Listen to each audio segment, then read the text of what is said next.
Assalamu alaikum. Bonjour à toute l'Endo Family. Alors, je fais cette petite vidéo pour te parler de l'alimentation anti-inflammatoire. Alors, pendant très longtemps, t'as mangé un petit peu tout et n'importe quoi, et un jour, t'es dans un groupe Facebook, ou bien tu lis un article sur Internet, ou bien tu tombes sur le site naturopathe, la naturopathe de Chris Martin, ou encore tu rencontres au détour de l'Endomarche Véronique Trofuté, et tu entends parler de l'alimentation anti-inflammatoire. Et tu te dis, ouais, qu'est-ce que c'est que ça? Tu vas dans le groupe et là, tu te dis, mais qu'est-ce que c'est que ça? Je vais jamais y arriver. Attends, faut enlever ça. Non, mais qu'est-ce que je fais? Je mange quoi du coup? Alors, les filles, doucement. Vraiment, la règle numéro un, c'est je fais de mon mieux. Mais mon je fais de mon mieux et ton tu fais de ton mieux, c'est pas forcément les mêmes, d'accord? Chacune a son rythme, chacune a ses habitudes et surtout chacune a son passif. Ça veut dire que quelqu'un qui déjà avait une passion pour les carottes et les aubergines, ça sera peut-être plus facile pour elle, d'accord? Quelqu'un qui déjà mangeait pas de pain ou était allergique au gluten ou machin, intolérante ou ne supportait pas ci ou ça, ce sera peut-être plus facile qu'elle. Quelqu'un qui mangeait absolument tout et n'importe quoi, effectivement, ça sera peut-être un peu moins aisé du jour au lendemain de tout enlever. C'est justement ce qu'il ne faut pas faire. Tu peux y aller étape par étape. D'accord? L'idée, c'est pas que tu enlèves tout d'un coup. Tu peux vraiment te dire, ok, je commence par les produits laitiers. Et les produits laitiers, pareil, si tous les matins tu bois du lait, si tous les midis tu manges un yaourt, si tous les machins au goûter, vas-y étape par étape. Il y a 7 jours dans la semaine. D'accord? Donc déjà, si tu fais l'alimentation anti-inflammatoire en enlevant juste les produits laitiers un jour sur deux, c'est déjà ça. Commencer par diminuer les quantités. C'est comme quand tu arrêtes de fumer. Si tu arrêtes de fumer d'un coup, eh ben, peut-être que ça te convient, mais peut-être que ça te convient pas. Si ça te convient, c'est très bien. Si tu arrives à tenir, c'est super, d'accord? Et puis si tu n'y arrives pas, bah, commence par identifier les cigarettes qui te plaisent le plus, garde-les, et les autres, ben, tu les enlèves. D'accord? Donc, commence par les produits laitiers. Ok, ben, je zappe mon dessert du lundi et celui du mercredi et celui du vendredi. Par contre, mardi, jeudi, c'est l'éclate. Et je diminue, d'accord? Les boissons gazeuses, c'est la même chose. La viande rouge, c'est pareil. Il faut vraiment essayer de se dire, je fais ça pour moi, je fais ça pour me sentir mieux, ok?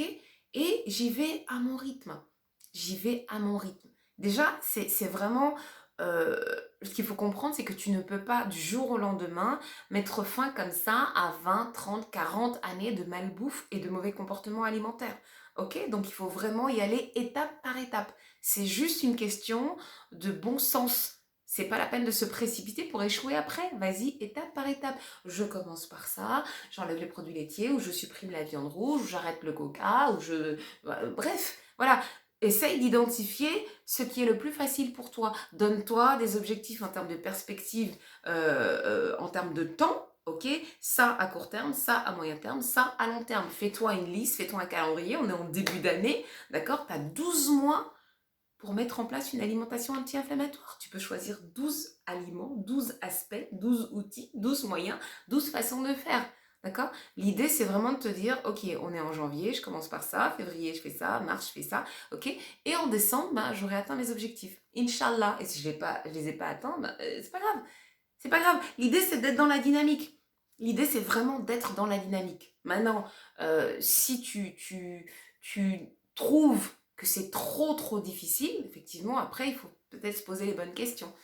Est-ce que ça en vaut vraiment la peine pour toi?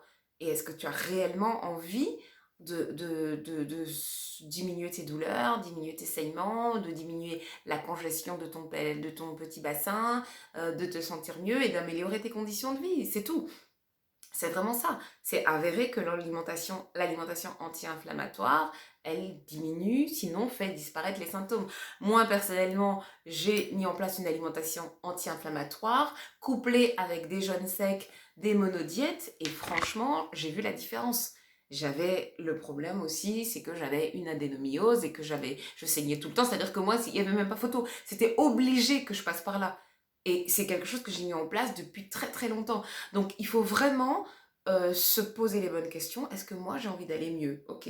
Qu'est-ce qu'on me propose pour aller mieux? Est-ce que ça, c'est prouvé que ça fonctionne? Oui, il y a des exemples de cas. Il y a des filles qui disent qu'elles ont mis l'alimentation anti-inflammatoire en marche et là, plus de ceci, plus de douleur, plus de saignements, plus de ballonnements, plus de diarrhée, plus de constipation, etc. Bah, pour moi, c'est le paradis. Mais est-ce que pour toi, c'est le paradis? C'est ça. Est-ce que tu as envie de ça?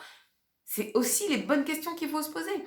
Si tu sens que t'es pas suffisamment motivé, c'est que peut-être que tu préfères rester dans dans ce que tu connais déjà. C'est-à-dire que tu as tes douleurs, tu as tes ballonnements, tu as ta diarrhée, tu as ton machin, et bon, bah, tu fais avec. Je dis pas que tu apprécies, mais tu fais avec, tu préfères faire avec, plutôt que de faire des sacrifices, ou en tout cas de faire des efforts pour aller vers un mieux-être, même si ça passe par ce que tu vas considérer au départ comme des frustrations, parce que tu as l'habitude de consommer du sucre, tu as l'habitude de manger du chocolat au lait ou du chocolat blanc, ou de boire des boissons gazeuses, ou de manger de la viande rouge, ou de consommer des yaourts, d'accord? Mais au bout d'un moment, tu te rendras compte que c'est pas des sacrifices, et que même le fait de manger sainement et anti-inflammatoire et hypotoxique, ça devient une habitude et une philosophie et un comportement qui trouve sa place dans ton quotidien.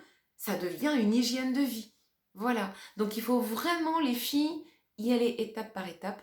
Ne pas culpabiliser si tu flanches, si tu manges n'importe quoi. On le fait toutes.